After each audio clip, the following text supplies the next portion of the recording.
Yeah. Today, we're going to see what are the workflows and and other automations available in Salesforce. So first, I will give you a quick introduction.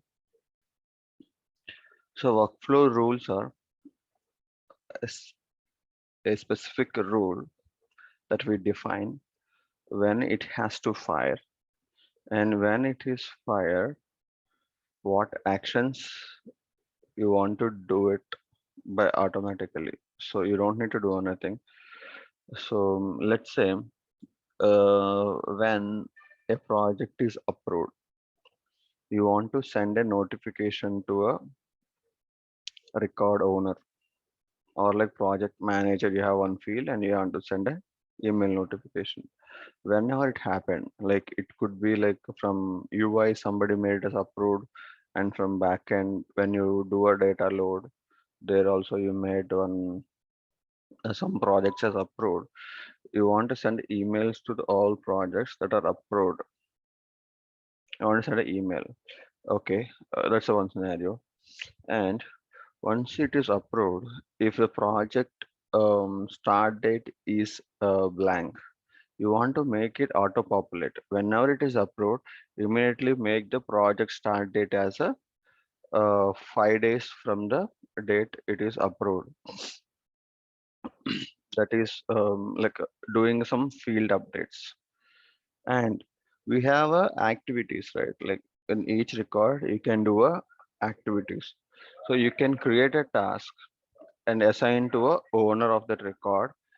So once the project is approved, you have to create a task, and in the task you have to do like assign the project resources for the project because the project is approved.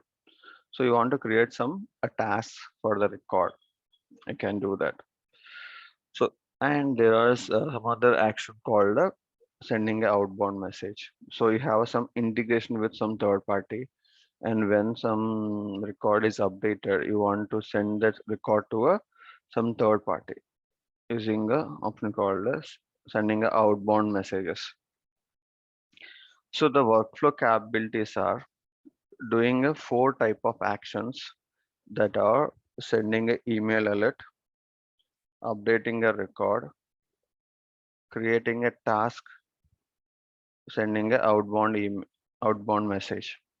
So these are all four that can be performed using the workflow rules.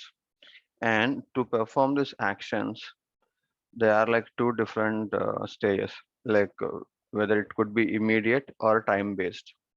When it's saying immediate, immediately when you save the record and it meeting the criteria, and in the same transaction itself, it will perform the action that you have mentioned. That means immediate. It will not wait for anything. When you're saying a time-based action, so once a project is approved and you want to send a reminder, so you have like set the start date as like 7 days from the approved date. So before that start date, you want to remind the manager of the project to set the project resources. So you have to send a reminder mail before it started, before 2 days, let's say. So this time-based, what we'll do, we take a reference when the action is happened. We can take the reference from there, or like we can use any of the date fields in your record from the date, either before or after the date. Also, you can define the time base. So when it has to fire, or like how much the duration, like how many days after this date, how much time after this time. So you can define that using the date fields available in the record, or the when the action is happened. You can take any of those references, and from there either before or after that time. And once you define this time, after this time, whenever the time has completed, then what are all the actions you can perform, what are all the actions you can do immediate, all those actions can be performed after this time also. So there are two ways. One is immediate, one is a time based. Time based can be defined immediate, like when the action is happened, or like any of the date fields that are used in the record, and you can define the time base. So the tricky part here was when you define a time based workflow actions. So you said like once the project is approved, you want to send a reminder um, email before um, um, before a project start date, or like 5 days from the action. Okay, so what you defined was you had defined the project start date field, and before 2 days, and you have set the action. And what you did, after some time, you feel that the project should not be started on, let's say 7 days from today is nothing but a 23rd, but you want to postpone it to a next week, that is 30th. So what will happen? Your time based will not fire on a 20, sorry. So 23rd actually date, and you have postponed it to a 30. That means you change the project start date from 23 to 30. So what will happen? Before it has supposed to fire on 21st. So now it has to fire on 28, not on 21st. So time based will automatically take care based on your record changes. So what is your entry criteria? Based on that entry criteria, it will automatically move to the date that you have referred.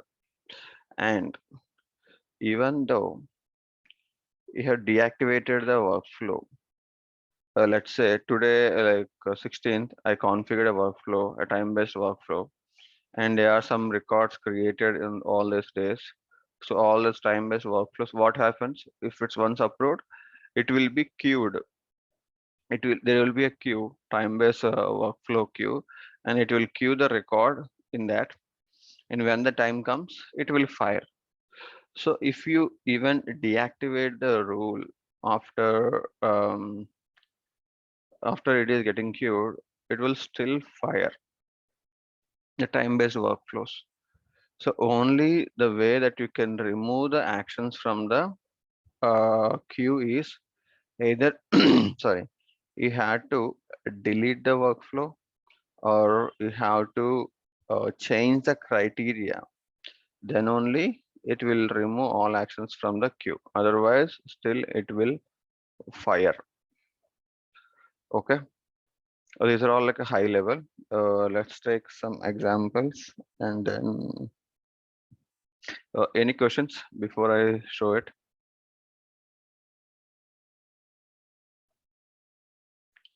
So how to navigate to a workflow? Okay, I think we have 1 minute here. So let's continue once it is done, or like just